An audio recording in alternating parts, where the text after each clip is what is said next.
ang mabuting balita ng Panginoon. Pinupuri ka namin, Panginoong Hesukristo. Purihin palapakan natin ang mabuting balita.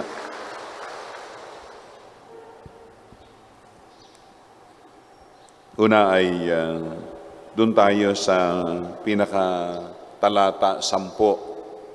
Tsaka natin balikan yung talata 1 hanggang 5 ng Ebanghelyo ayon kay San Mateo. Doon sa ipinagdiriwang po natin ngayon, ginugunita na mga guardian angels, mga anghel na tagatanod. Nagsimula po ito sa Espanya noong ika-10 taon ng yung kanilang pagtawag at kanilang debosyon sa mga anghel na tagatanod. At si Papa Clemente X, Pope Clement X, ang siya pong nagpahayag po nito para sa debosyon nating lahat ng mga Kristiyano. Ang pagdidebosyon sa mga anghel na tagatanod para sa kaligtasan ng ating katawan at kaluluwa. Mga kapatid, yun po yung sinasabi natin kapag yung mga bata ay kahit minsan nalalaglag, ay nagugulat tayo. Sasabihin ng mga lola, lolo, nanay, tatay, yan ay sinalo ng mga anghel na tagatanod. Hindi lang po sa bata, kahit po sa ating mga matatanda. Maraming pagkakataon na baka hindi lang natin pinapansin ang ating mga anghel na tagatanod ay nadyan nakasubaybay para sa ating kaligtasan. Amen? Amen. Minsan sa mga theologians, masyado yung issue nila rito yung mga issue na, uso pa pala yung pag-aaral tungkol sa mga anghel, angelology. Kasi sa UST Central Seminary, sa Ecclesiastical Faculties, ito po'y isa sa mga subjects. Sa ibang seminaryo, ibang theological schools, ay hindi, yung mga progressive masyado, hindi po isinasama sa curriculum yung angelology. Yung aming profesor ay si Father Tejero, sumalangit nawa ang kanyang kaluluwa. Si Father Tejero ay isang magaling magsalita ng Tagalog, kaibigan. Pag nasa klase na kami, babati yan ng magandang umaga, mga kaibigan. Yun ay Espanyol na malaking tao at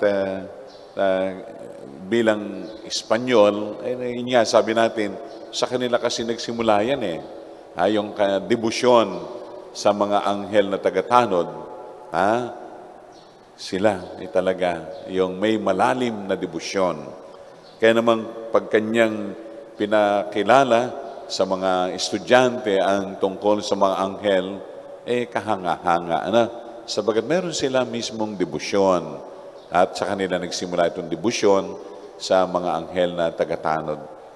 Kaya sa buhay po natin, lagi nating ihilingin sa ating mga anghel na tagatanod na tayo huwag mawawalay sa Diyos. Kaligtasan ng ating kaluluwa. Amen? Amen. Kaligtasan ng ating katawan. Lagi natin tatawagan yan. Sa mga panahon na tayo ay nalalagay sa panganib, ang buhay natin, mga anghel na tagatanod ay laging nakasubaybay sa atin.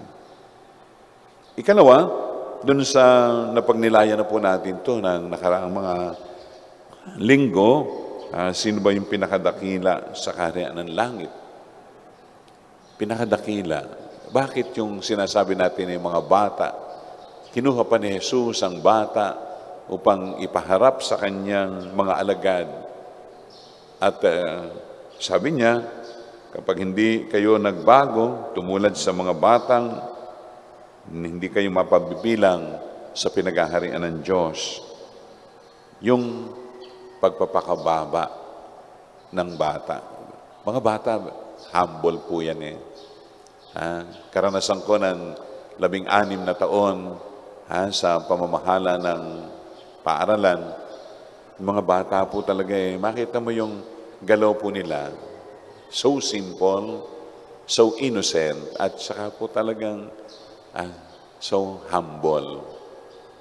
Yung nag-away ng mga bata, magkaklase, sugatan ng konti, nagsugatan, nagdugo ng konti. Pinatawag yung mga magulang, ng principal, ng guidance counselor, advisor. Nung hapon, nakakatuwa. Karanasan ito ni Ate Minyang din, at mga guro sa inyo, na naririto. Bati na yung bata pagdating ng hapon, makapananghali, Ate Leonie, nag-aakbayan na yung mga magkaaway na bata. Magkaakbay na. Magkalaro na uli. Magkabati na. Yung mga nanay, hanggang ngayon magkaaway. Magkaaway pa rin yung mga nanay. Bakit? Sila yung masyadong matataas. Naargabyado ang anak ko. Nasaktan ang anak ko. Umiyak yung anak ko. Di ba? Di ba, Ma'am? Ate Mer? Hanggang ngayon, dala, bit-bit ng nanay ang hinanakit. Yung mga bata, naglakihan na. Maraming ganun pangyayari. Masdan niyo yung mga bata. Magkaaway ngayon, mamaya, magkabati na naman. Yung matatanda, pag nag-away ngayon, hanggang sa hukay, dala ang galit sa puso. Correct? Hindi kayo kumikibo. Di ba? Yung matatanda, hirap matulad sa mga bata. So simple, so innocent, so humble. Mga kapatid, yun ang panawagan sa atin ng ating unang bahagi ng ating ebanghelyo. Manatili tayo na humble, mababang loob. Lagi nating bigyan din ito eh. Kasi maraming nakakalimot. Maraming nakakalimot na maging mababang loob. Kaya ang puso punong-puno ng sukal ng kasalanan. Kasalanan. Kasi mapagtanim, mapaghinanakit, puno ng bitterness. Paano ka magiging better person kapag puno ka ng bitterness? Laging sumusuka ang loob, sumasama ang loob, mabigat ang kalooban. Bakit? Hindi magawang maging tunay na bata sa mata ng Diyos. At yung pagiging bata sa mata ng Diyos ay yung kaya niyang maging payak, maging simple, maging innocent. Isipin na lang natin yung kapwa natin may pinagdadaanan lang. Kung bakit pati ikay nasaktan, kung bakit pati ikay nasugatan. Kasi hindi natin maintindihan yun. May pinagdadaanan lang yan. Pararaanin lang natin. Hindi tayo marunong magparaan. Di ba? Madali sinasabi natin, tinuturo, makikiraan tayo. Paraan po. Pakiraan po. At sa buhay natin, kinakailangan lagi tayong marunong paraanin yan. Paraanin natin yung mga nadinig. Yung sinasabi ni Stephen Covey,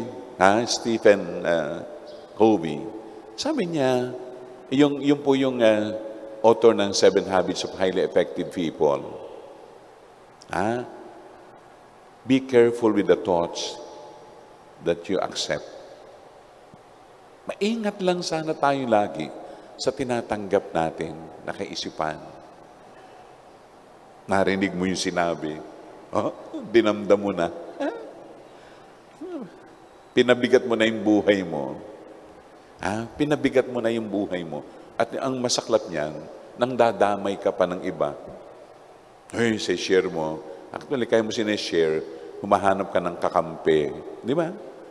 Madalas tayo maghanap ng kakampi. Kapag nabigatan ka, nasaktan ka, hanap ka ng kakampi. Gusto mo ayunan ka ng iyong kapwa. Ayun. Misery loves company, sabi nga. Naghahanap ka ng kakampi lagi. Kasi nabibigatan ako. Gusto ko may mga taong makikisimpatya sa akin. Ha? Pati sila nabigatan na rin bandang huli. Dapat maging maingat tayo sa kaisipan na tinatanggapin po natin. Ha? Nakita mo yung reaksyon ng ibang tao sa iyo agad.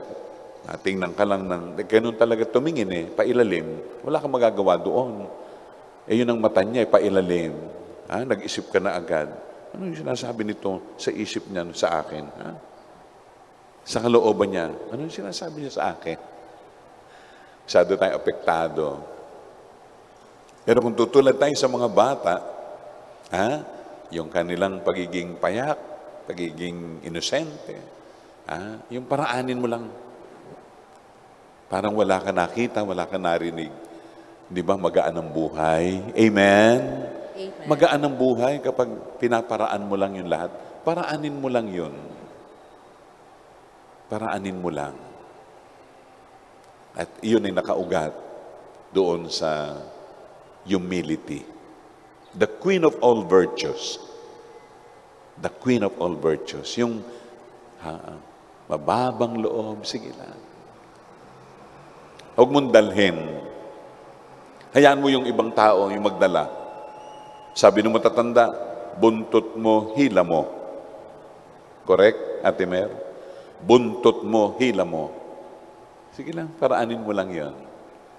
Masarap yata matulog sa gabi nang wala kang karga-karga sa dibdib.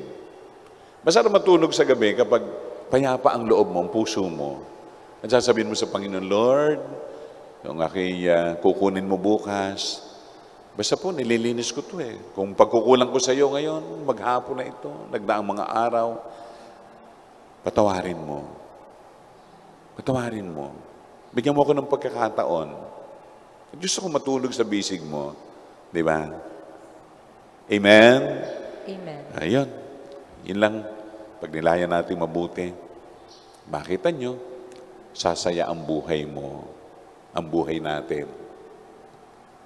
Mga anghel ng Panginoon, tulungan, tuwangan nyo kami. Pagsanggalang kami, iligtas kami. Amen.